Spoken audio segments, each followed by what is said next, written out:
मेरा वीडियो सिर्फ उन्हीं लोगों को पसंद आएगा और उन्हीं लोगों को समझ में आएगा जिन्होंने गरीबी देखी है, जो गरीबी में जी रहे हैं या जो मध्यम वर्ग से आते हैं और जिन्होंने अपने जीवन में संघर्ष किया है। अगर एक गरीब घर से कोई बच्चा अच्छा पढ़ लिख लेता है और अच्छी नौकरी हासिल कर लेता है, डॉक्टर बन जाता है, इंजीनियर बन जाता है, तो उस घर की गरीबी मिट जाती है।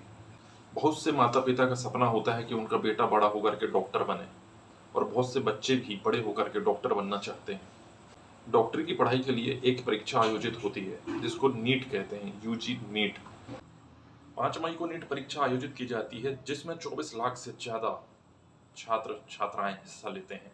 लेकिन 4 जून को जैसे ही इसका रिजल्ट आता है, विवाद खड़ा हो जाता है। परीक्षा के परिणाम 14 जून को जारी होने थे, लेकिन 10 दिन पहले ही 4 जून को जारी कर दिए जाते हैं। यूजी नीट की ये जो परीक्षा हुई है, इस पे विवादों के कुछ कारण हैं, पहले हम उन पर नजर डाल लेते हैं। 67 छात्र ऐसे हैं जिन्होंने 720 में से 720 अंक प्राप्त कर लिए हैं। छात्रों ने 718 और 719 अंक प्राप्त किए हैं, जो कि नीट की अंकन योजना के अनुसार असंभव है। विवाद का एक और कारण है नीट का जो परीक्षा परिणाम है, ये 10 दिन पहले 4 जून को जारी करना, जिस दिन लोकसभा चुनाव का रिजल्ट आने वाला था। कई नीट 2024 के जो टॉपर हैं वो एक ही परीक्षा केंद्र से हैं। एक और कारण है नीट का प्रश्न पत्र लीक होने का आरोप। 7 मई को पटना पुलिस ने 13 लोगों को हिरासत में लिया जिन पर परीक्षा के प्रश्न पत्र को लीक करने का आरोप था। नीट 2024 परीक्षा एक कथित घोटाला है। मैं धागे के रूप में सब कुछ समझाने की कोशिश करूंगा। नीट यूजी 2024 के लिए ऑनलाइन पंजीयन 9 फरवरी 2024 से शुरू हुए और 16 मार्च तक बढ़ा दिए गए। उस समय तक सब कुछ ठीक था। अचानक 9 से 10 अप्रैल 2 दिन के लिए ऑनलाइन पंजीकरण फिर से खोलने का फैसला किया गया। संदेह यहीं पैदा होता है, जब आप 2 बार पहले ही ऐसा कर चुके हैं तो आप फिर से ऑनलाइन पंजीकरण क्यों खोलेंगे, और वो भी पूरे 1 महीने के बाद। यूजी नीट परीक्षा 5 मई को आयोजित की गई थी और इसी दिन प्रश्न पत्र लीक होने के आरोप लगे। राजस्थान के एक केंद्र के छात्रों ने बताया कि परीक्षा केंद्र ने उन्हें पहले से चिन्हित उत्तरों के साथ प्रश्न पत्र दे दिया था और थोड़े समय बाद वापस ले लिया। हिंदी मीडियम के छात्रों को इंग्लिश मीडियम का प्रश्न पत्र दे दिया गया। एनटीए, जो इस परीक्षा को आयोजित कराता है, उसने स्पष्ट किया कि उसी दिन 120 छात्रों के लिए पुनः परीक्षा आयोजित की गई थी। सवाल यह उठता है कि कैसे और क्यों 10 दिन पहले ही परीक्षा के परिणाम घोषित कर दिए गए, और उसी दिन क्यों घोषित किए गए जिस दिन लोकसभा चुनाव का रिजल्ट आना था। इससे साफ समझ में आता है कि चुनाव के रिजल्ट की हो हल्ला में इस रिजल्ट पर लोगों का ध्यान नहीं जाएगा। यह स्पष्ट पॉलिसी थी। हरियाणा के एक ही परीक्षा केंद्र के 8 छात्रों ने ऑल इंडिया रैंक 62 से लेकर 69 तक प्राप्त किए और इनके रोल नंबर काफी हद तक एक जैसे ही थे, मतलब यह आसपास ही बैठे हुए थे।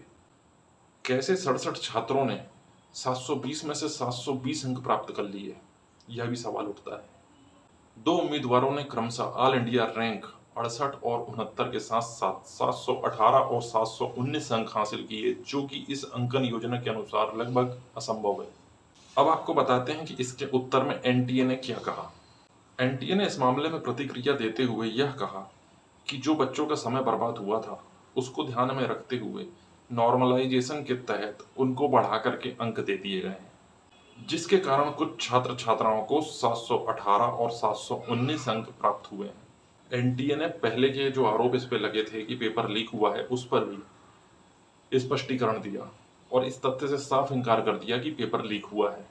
एनटीए ने इस बात पर जोर देते हुए कहा कि प्रत्येक प्रश्न पत्र का हिसाब लिया गया है और यह भी कहा कि सोशल मीडिया पर प्रकाशित कथित प्रश्न पत्र की वास्तविक तस्वीरों का वास्तविक प्रश्न पत्र से कोई लेना देना नहीं है। सोशल मीडिया पर जो लीक हुआ था प्रश्न पत्र, इसकी फोटो जो आई थी, इसको एनटीए ने पूरी तरह से नकार दिया है और कहा कि यह पूरी तरह से निराधार है और गलत आरोप है। 8 जून को एनटीए ने 4 सदस्यीय एक पैनल का गठन किया जो यह समीक्षा करेगी कि नॉर्मलाइजेशन के तहत जिनके अंक बढ़ाए गए हैं वो किस आधार पर बढ़ाए गए हैं।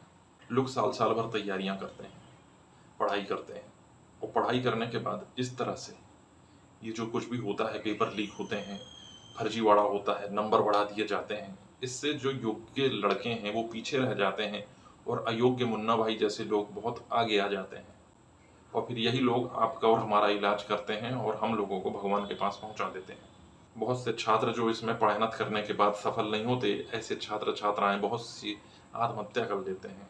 इनकी मौत का जिम्मेदार किसे माना जाए? जो लड़के सालों मेहनत करते हैं और इन परीक्षाओं का इंतजार करते हैं, उनका पूरा कैरियर तबाह हो जाता है। उनके माँ बाप की पूरी मेहनत, उनका पैसा, सब कुछ बर्बाद हो जाता है। इसका जिम्मेदार किसे माना जाए? क्या ऐसी परीक्षा प्रणाली पर सवाल उठाना सही नहीं है? अपनी राय कमेंट में दीजिए। चैनल में पहली बार आए हैं तो चैनल को सब्सक्राइब करिए। वीडियो पसंद आया तो लाइक करिए और शेयर बहुत ज़्यादा करिए ताकि सब लोगों तक यह वीडियो पहुंच सके।